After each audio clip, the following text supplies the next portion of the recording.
Okay, per your request, I am doing a screen capture of what I was referring to regarding having a transparent blur layer. And I have one photo here, and I'm just going to focus in on a segment of these condos here and not the water, just to make this easier to look at and understand.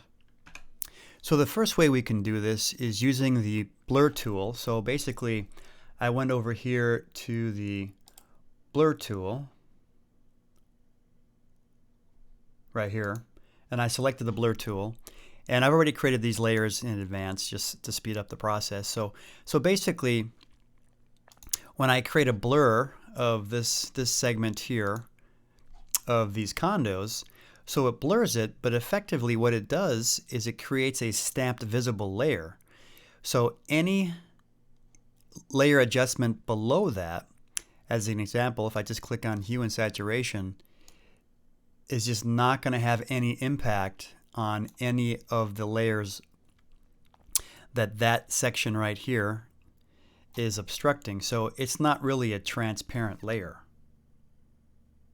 And ideally, it would be nice if there was some way to have a transparent blur layer, so any adjustments we make below that will be able to impact that layer, similar to a transparent piece of glass. So the blur tool just is not able to do that. So using the second method is to use a smart object and do Gaussian blur, and basically it's the same thing, because you still have to have a stamp visible that it's doing this on, and then if you look at the mask, I just masked out that section where I blurred it.